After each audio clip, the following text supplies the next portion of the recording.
to my 6-week bump date. So this is going to be our first bump date, but moving forward, every bump date is going to kind of have the same structure. And I'll start with it today. I took notes, so I'm going to be reading them, but as the weeks go on, I will have more of a rhythm. Be patient with me. We wanted to make this kind of a fun little weekly update that we're going to be putting out. This one's going to be a little bit late coming out. We've just been super swamped with things. Jamie's, she's doing her master's program and she's entering tax season because she works at an accounting firm. So go her, and I'm just tired all the time. So I've been not the most useful person to have around, but I'll get more into that. So I am 6 weeks pregnant as of Saturday the 27th. Right now, the size of our baby, according to the Ovia pregnancy app, and that app is really fun, I chose the fun and games theme to measure our baby. But right now it is the size of a popping firecracker. And if you did not see our Instagram post, it is so tiny. Like, look at that little, that's the size of our baby right now. Oh, I don't know, it's not focusing on it because it's so little.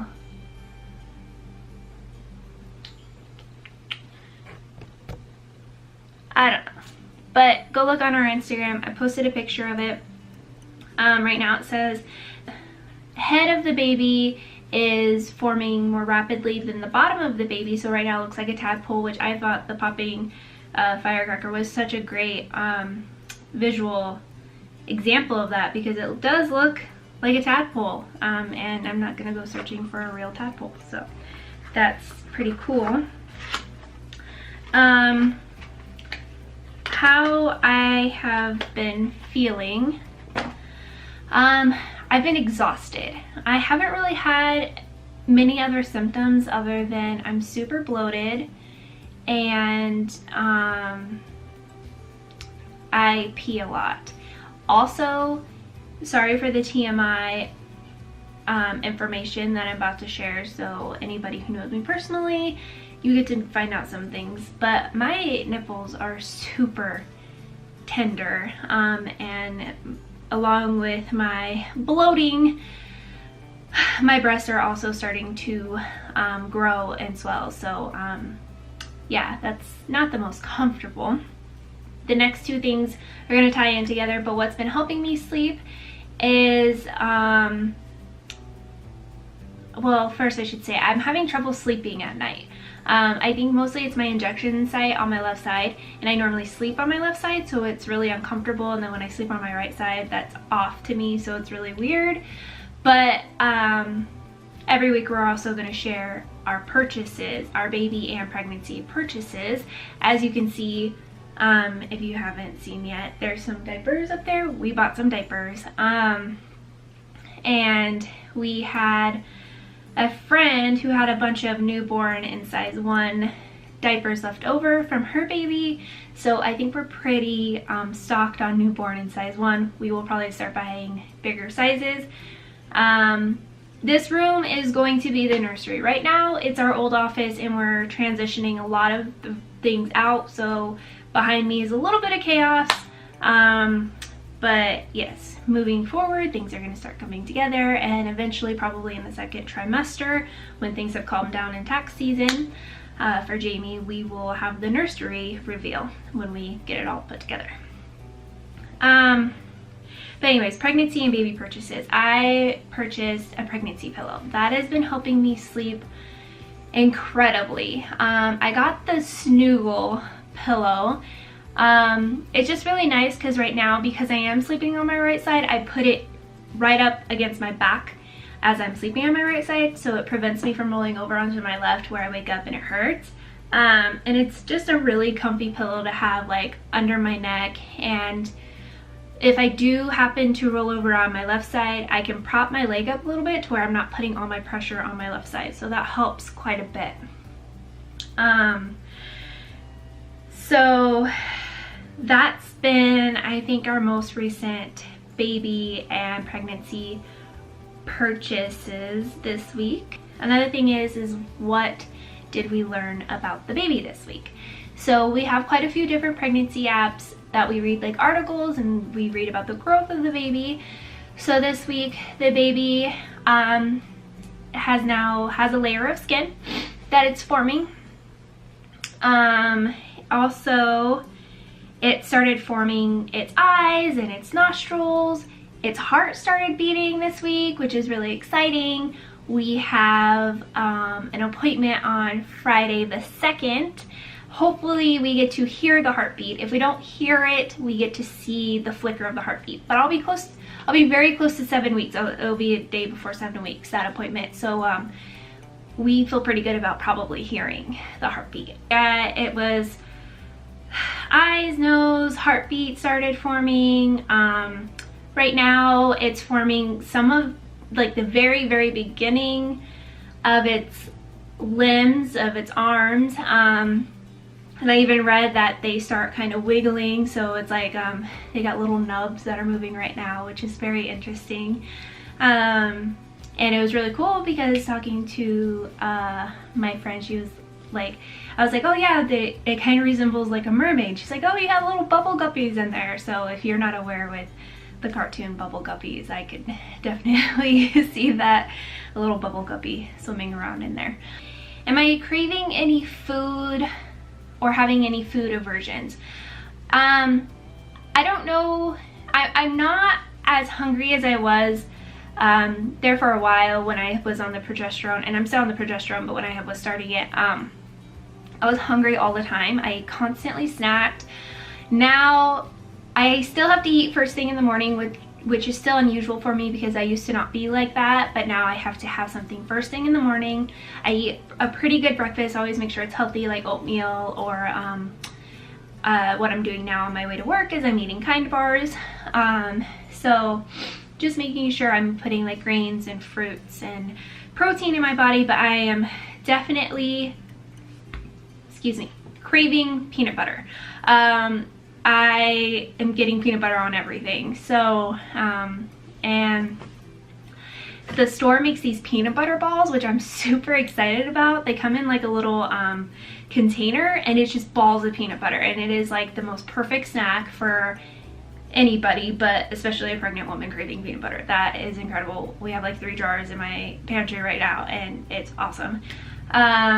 Food aversions, I find myself not really wanting sweets, like or really unhealthy food much. I still kind of have an unhealthy snack here and there, but not, I used to be a really unhealthy eater, but I'm definitely experiencing a food aversion to unhealthy food. So like sweets, I'm just like, oh, that doesn't sound good. If it's like any type of like ice cream or chips or anything, I'm just like, none of it sounds good to me. There are certain foods at my work that just the smell of them causes a bit of nausea. But other than that, I don't experience much nausea unless I don't eat. So I'm definitely I still have an appetite. I still want to eat, just not as much as I used to. So I still eat like all 3 meals, and I'll have a snack or 2 here and there. But I don't eat constantly like I was.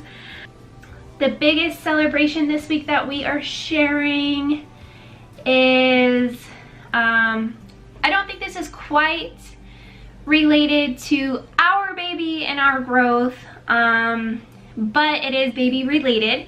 I have 2 celebrations. Number 1, on Monday, Mama A and Mama B had their frozen embryo transfer. We are so excited for you guys. We're keeping our fingers crossed. Lots of baby dust to you.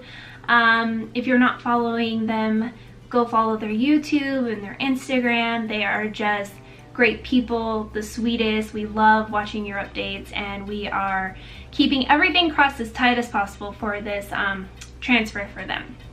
So we're celebrating that, and even though it's quite early, our goddaughter was born on the 28th. She's 8 weeks early, so she is in the NICU, but she is healthy.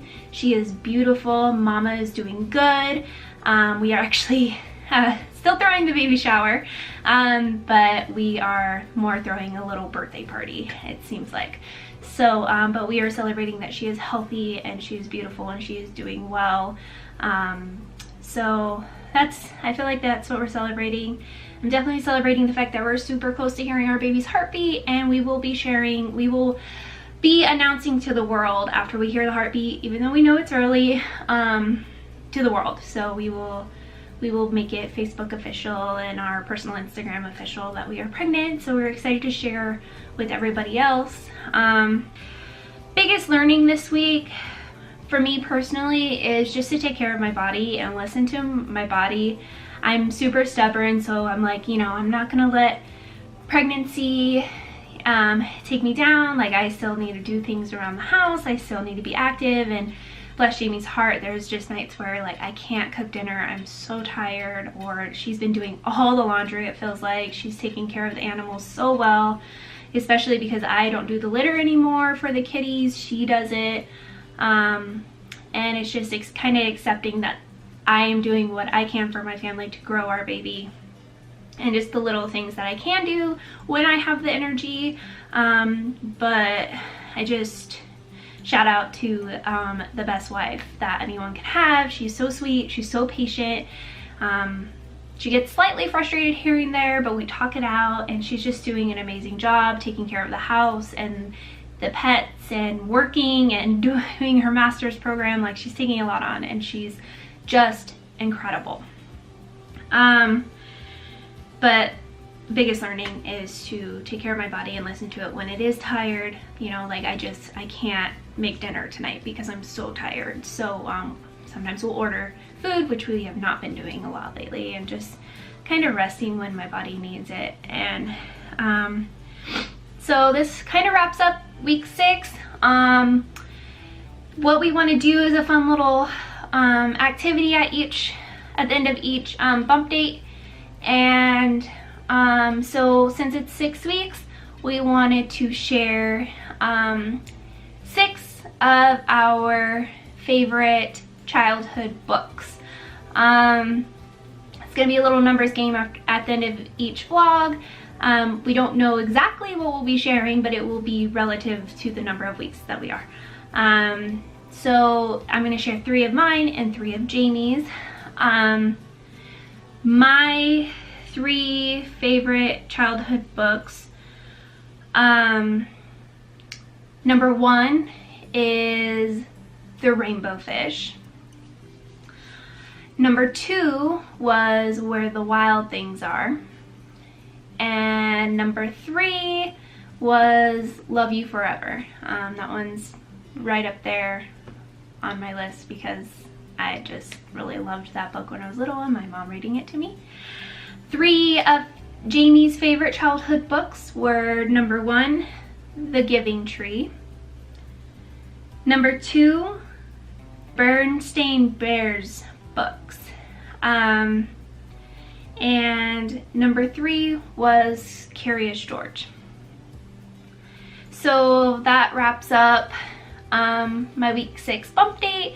Thank you everybody for following our journey and just being so supportive and sending all your love. We appreciate you guys so much. And if you're not following us on Instagram, please do. I am posting pictures of the growing bump on there, along with a quick synopsis of the bump date. Give this video a thumbs up if you enjoyed it and you're looking forward to more. And if you have not yet, please go subscribe to our channel. We are excited to share our journey with you, and we're excited.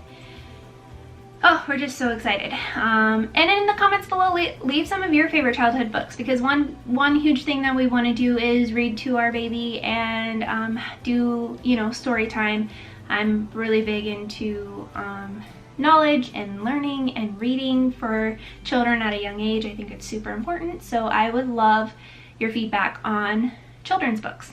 So go post those. And thank you, and I will see you next week for week 7. Bye!